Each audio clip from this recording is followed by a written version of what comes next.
padroeira de um povo a lutar, a gente mineira te quer exaltar, não só lá na serra, tu és... Amado irmão, amada irmã, domingo, dia do Senhor, vivamos a alegria desta ação de graças, vivamos a oportunidade bonita de colocar Deus no centro de nossa vida, vivamos a oportunidade amorosa de sermos família, na nossa casa, na nossa família, na nossa comunidade religiosa e na nossa comunidade de fé. E assim poderemos celebrar sempre com alegria o domingo, dia do Senhor. Vamos acolher amorosamente a interpelação que nos vem da palavra, como Maria, nossa mãe, discípula, que acolhe a interpelação da palavra de Deus. E aqui eu me lembro São Gregório Magno, Papa, numa homilia, quando ele comenta dizendo assim: a todo aquele que tem será dado mais e terá em abundância, mas daquele que não tem, até o que tem será tirado. É o texto do Evangelho que vai nos interpelar. Ele comenta: um recebeu a inteligência, está obrigado por este talento ao ministério da pregação. Um outro recebeu bens temporais, deve partilhar esse talento distribuindo esses bens. Outro não recebeu o entendimento das coisas espirituais nem a abundância dos bens materiais.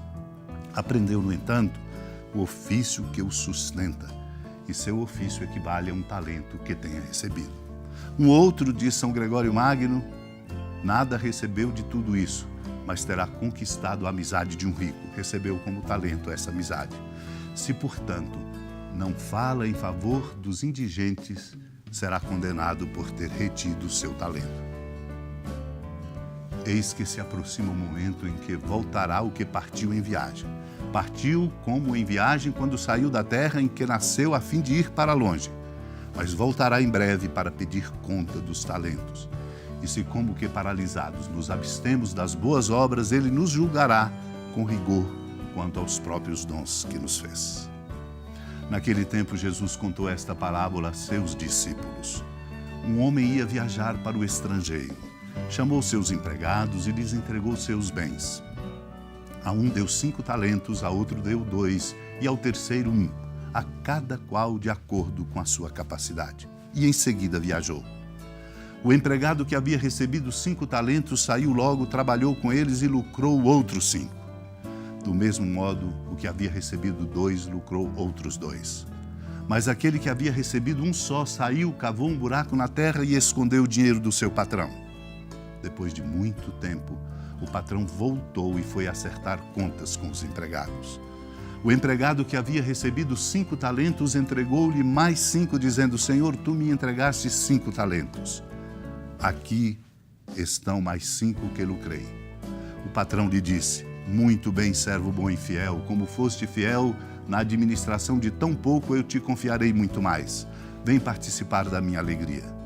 Chegou também o que havia recebido 2 talentos e disse: Senhor, tu me entregaste 2 talentos, aqui estão mais 2 que lucrei. O patrão lhe disse: muito bem, servo bom e fiel, como foste fiel na administração de tão pouco, eu te confiarei muito mais. Vem participar da minha alegria. Por fim, chegou aquele que havia recebido 1 talento e disse: Senhor, sei que és um homem severo, pois colhes onde não plantaste, ceifas onde não semeaste. Por isso fiquei com medo e escondi o teu talento no chão. Aqui tens o que te pertence. O patrão lhe respondeu: servo mau e preguiçoso, tu sabias que eu não colho onde não plantei e que ceifo onde não semeei? Então devias ter depositado meu dinheiro no banco para que, ao voltar, eu recebesse com juros o que me pertence. Em seguida o patrão ordenou: tirai dele o talento e dai-o àquele que tem 10. Amado e amada de Deus, esse é o nosso desafio. O desafio de multiplicar o que recebemos para sermos servidores. Pois o Senhor diz: a todo aquele que tem será dado mais e terá em abundância, mas daquele que não tem, até o que tem lhe será tirado. Não é uma injustiça, é a consequência de não vivermos como servidores, de não multiplicarmos os dons recebidos para colocarmos a serviço do reino, a serviço de uma sociedade justa e solidária. É assim que nós fecundamos a nossa cidadania. vivendo e trabalhando para que aquilo que recebemos como dom seja multiplicado para o bem de todos. Do contrário, nós seremos considerados como servos inúteis. Seremos jogados fora na escuridão, onde vai haver choro e ranger de dentes. Jesus conta essa parábola exatamente para mostrar a nossa grande responsabilidade de seus servidores, dando a um 5 talentos, a outro 2 e a um terceiro 1, ou a cada um de acordo com a sua capacidade. E ele viaja para que nós possamos exercer a nossa responsabilidade. O que recebeu 5, saiu, trabalhou, lucrou outros 5, o mesmo fez aquele que recebeu 2, mas aquele que havia recebido 1 só, cavou no buraco a terra e escondeu o dinheiro do seu patrão. A razão, quando o patrão voltou para acertar as contas, aquele que havia recebido 5, dá outros 5, aquele que recebeu 2, dá outros 2, e recebem, pois, o acolhimento. Muito bem, servo bom e fiel, como foste fiel na administração de tão pouco, eu te confiarei muito mais. Vem participar da minha alegria. O mesmo aconteceu com aquele que recebera 2. Escutou a mesma coisa que o patrão disse ao que recebera 3 ou 5. A cada um. Aqui está o que lucrei. Não é uma questão econômica, é uma questão exatamente de dom e de coragem de viver a vida para servir. E nós temos que procurar ser fiéis na administração, mesmo do pouco que nos é dado. Como foste fiel na administração de tão pouco, eu te confiarei muito mais. Quando chega aquele que apenas recebeu 1 talento, cheio de medo, diz: sei que és um homem severo, colhes onde não plantaste, ceifas onde não semeaste. Por isso fiquei com medo, escondi o teu talento no chão. Aqui tens o que te pertence. Como filhos e filhas de Deus, na administração que Ele nos convia, não podemos ser negligentes e merecermos esse título, servo mau e preguiçoso. Sabias que colho onde não plantei e ceifo onde não semeei. Devia ao menos ter tido a mínima inteligência de colocar o dinheiro no banco para que ao voltar recebesse ao menos os juros de direito. E aí vem a consequência. Somos chamados a essa responsabilidade. Tirai dele o talento e dai àquele que tem 10. Porque a todo aquele que tem será dado mais e terá em abundância, mas daquele que não tem, até o que tem lhe será tirado. Não podemos, portanto, ficar na inutilidade, para não sermos jogados na escuridão, onde haverá choro e ranger de dentes. Bem diz Santo Agostinho, comentando os Salmos. De resto, o tempo é breve. Que os que têm esposa sejam como se não tivessem, os que choram como se não chorassem, os que se alegram como se não se alegrassem, os que compram como se não possuíssem, e os que usam do mundo como se não usassem, pois passa a figura deste mundo. Importa a nós crescermos e vivermos na consciência de que estamos vivendo não para nós, mas para sermos servidores da vida.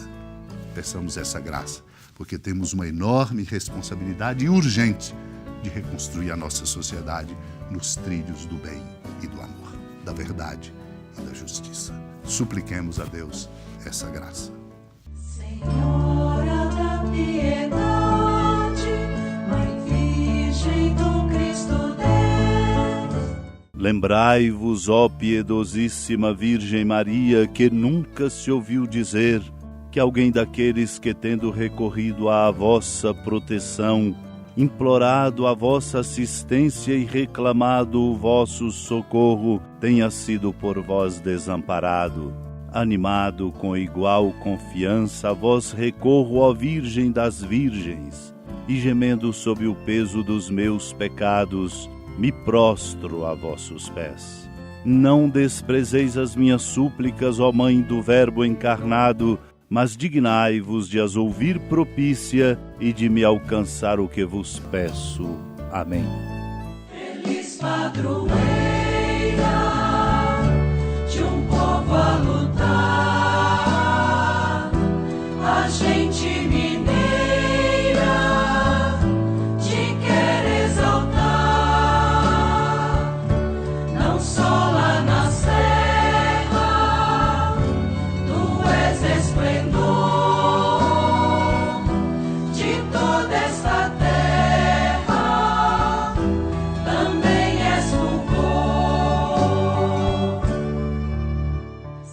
Amado irmão, amada irmã, com alegria, da ermida da padroeira do estado de Minas Gerais, a Senhora da Piedade, que da sua casa de clemência e bondade nos acompanha e nos abençoa, do alto da serra, magnífica arquitetura divina, a bênção de Deus, amor misericordioso, Pai, Filho e Espírito Santo, desça sobre sua família, sustente sua vida, proteja sua casa, fecunde o caminho missionário de nossa igreja e nos encha de sabedoria e permaneça conosco para sempre. Amém. Feliz padroeira.